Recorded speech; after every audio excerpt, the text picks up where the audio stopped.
a lot of pressure on me to coach. Like everybody wants me to turn into like Coach K or Bobby Knight or someone that I just don't want to be because I've done that. Like a lot of y'all don't know about my journey, but I coached over it's like 400 people for 1 year.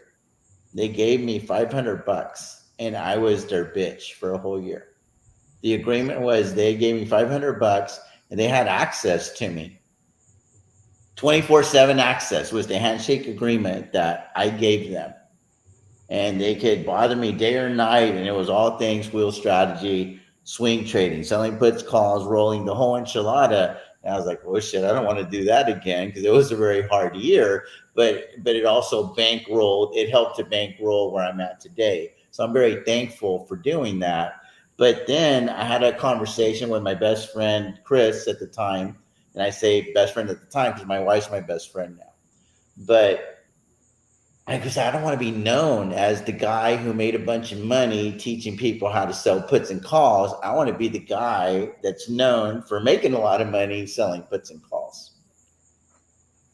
And there's the big nuance there. There's a big difference there. And he's like, well, then why don't you just do it for free? Like, do you have it in your heart to do it for free? And I was like, I think I do now because I can afford to. Back then, they say necessity is the mother of all creation, not to get spiritual, right? Because I believe, I'm a Christian, so I believe that God created this whole thing. But there's this saying in the business world that necessity is the mother of all creation. And out of necessity, I was a coach. So I don't want to do that anymore because I don't need to from a financial perspective. But I was like, if I could put together a panel and have an episode where it can be, quote unquote coaching, but with the give back attitude, if you will, where there's a place where they can go to and it doesn't take up so much of my time because I love coaching. I love helping people, dude. It's fun. It's very, very gratifying when they follow what you're teaching them.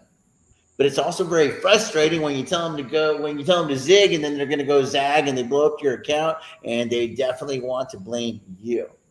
Because whenever you want to take the responsibilities of coaching, there's a lot of players that want to blame the coach, but they're not over there putting in the work at the gym, so to speak. Like, Dallas has this amazing freaking body. He's showed me photos of bodybuilding and shit. So if I hire Dallas to be my trainer and then I'm over there eating ice cream and then 6 months later I look like shit, is that my fault or Dallas's fault? You follow me?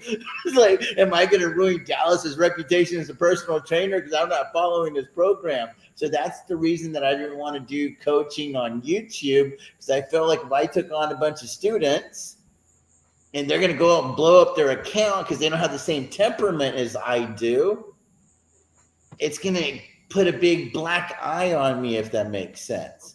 And I didn't want to have to spend all my time defending myself because I'm wired to defend myself. Like, it's hard for just, let it like a water off a duck's back. I try to be wired like that, but we're wired how we're wired, right? Like, if I'm innocent, I'm going to defend myself. And they're like, well, if you're innocent, you shouldn't have to say anything. I'm like, well, I'm not wired that way. I'm sorry, right? It's not in my DNA. So anyway, that's why I wanted to bring back Wheelers, is I want to be able to have this go-to move for people that are struggling. If you have live Q&A, this is your live Q&A. If you're looking for a Discord, this is your Discord. All of those things. And then now, I do have little memberships on the channel now because I'm trying to grow this Bitcoin hodl. That's an episode for another day because I'm giving an entire Bitcoin away on this channel to the Wrench Squad. So that's like a real thing. It's something that nobody will ever do on YouTube, but I'm in a very unique position. So I'm going to be able to do that, and it's going to be really, really fun. Bill will organize it for us in Florida because he's got the connections over there with the cool boats as part of his job. And so that's something that we're going to be doing on an annual basis over there in Florida. But I wanted to have this community where we all lift each other up and we want to sharpen each other like iron sharpens iron. And it helps us all to get better. And if you guys get in a pickle, you guys can all have access to me. Just like if I get in a situation, I can access you because I don't have all of the answers. But I feel like collectively we can all solve the answer to the test. We can all get 100 if it's an open book exam on options. If us six right here plus the chat, if they gave us 100 question exam and we could all, copy off of each other's minds, I think we're going to get 100, maybe miss one at the very most. And that's what I want, is I want that kind of network that I could tap into, if that makes sense. So anyway, that's the whole purpose of Wheelers. So I appreciate you guys coming on, because you showed me that you have what it takes to be a wheeler. And it might not just be like sell put, sell calls, and have the shares called away. There's variations. It's whatever you want to be. You need to figure out who you want to be in the market. I figured out a long time ago, and it was because of the fucking wheel tracker, that cash secured puts is my bread and butter. Is it not, Bill White? I have no fucking business owning shares, guys. 90% of the money comes from cash secured puts. It's there in black and white according to that damn tracker. And you know what? When I sell a cash secured put, I just feel good about it. I don't have to monitor it. As soon as I sell a covered call, it immediately causes stress for whatever reasons. You guys are golfers. It's kind of like that dog leg left versus that dog leg right. Some fucking shots just fit your eye for whatever reasons, right? It's true. The one that fits my shot is when you look at it and you're like, it doesn't matter where the fuck I hit it, as long as I advance it, I'm good. I know I can find my ball. That's the one I like. You know what I mean? Find me that one. But if you put water on one side and trees on the other side, I don't like that hole. And some bunkers, I'm not looking for that one. But I'm saying, is there some golf shots that really fit your eye whenever you're a golfer? And to me, that's what cash secured puts and covered calls are. It's your golf shot. Figure out what your golf shot is. Are you a slicer? Are you a hooker? Like, who are you? Who are you in the market? And play to your strengths. Because if you're trying to score low in golf, it would behoove you to play to your strengths. And it's the same thing. If you're trying to make money selling puts and calls and rolling and what have you, play to your strengths. And if you're trying to maximize the money that you can make, whether you're going to have to be willing to take a little bit of risk and sell some puts on stocks that pay some pretty good premiums. If you're more about preservation of capital, go wheel an ETF. Or go do the boring shit that doesn't move, but understand that more than likely you're barely going to be beating the market. So is that even worth it? So you got to be honest with yourself. Like, what are you trying to accomplish? Because I always say it like this, man. You got to have a goal. You got to figure out what the goal is, and then you have to reverse engineer. How in the hell am I going to get there? And if the goal's over here and it's 100 miles away, and you're trying to get there in an hour, it stands to reason that you got to be going 100 miles an hour.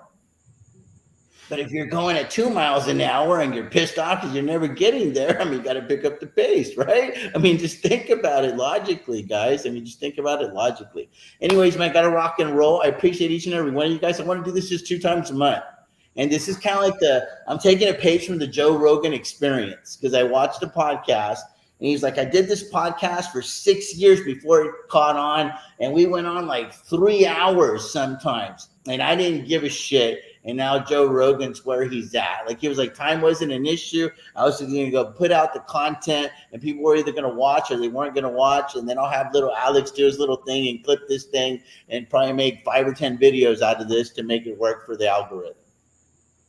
But we want to come in here and I'll have topics that we'll cover ad nauseum. We'll go cash secured puts hard. We'll go covered calls hard. We'll go rolling hard, etc. Dallas can help us with like the technicals and picking like strike prices and so on and so forth. Like, we're going to really get into the weeds on this thing. And then we're also going to really get into the weeds on the poor man covered call. And then I also, again, this is a golf shot. I love put credit spreads, but I fucking hate call credit spreads. I don't like them. I don't like them. So I want to have a couple of episodes on call credit spreads to see if maybe I could change my mind a little bit about how I feel about them. Because I don't like managing them, shall I say. They stress me out for whatever reasons. Like, as soon as I'm pushing buttons, I'm already thinking, oh shit, I'm gonna have to deal with this one. You know what I mean? So anyway, there's gonna be a lot of fun episodes, but it's only gonna be a couple of times a month. Hopefully we can keep doing it on Wednesdays if it works for you guys. If schedules don't work out, we'll have to figure it out. Tuesdays, Wednesdays, or Thursdays, but Mondays and Fridays are out. Fair enough? Fair. We're good? Yeah. Appreciate each and every one of you guys, man. Please follow Garcia, Dallas, Subscribe to the Bulls and the Bears, and then you guys have y'all's. Are you on X, Matt, or no? I am. Yes. Also, the Bulls and the Bears there. Okay, cool. I'll find you on there because I'm not sure. I'm not sure if I'm following you or not. I don't follow a lot of people on there. I put it in the description of my videos too to make it easy. Okay, super. Anyway, TJ the Wheel Deal is signing off for Bill, Ben, Garcia, Dallas, and the Bulls and the Bears. As always, may your sky stay blue, stock screen. Peace out. God bless you guys. All right. Thanks, Hey, guys. See ya. Appreciate you guys. Did you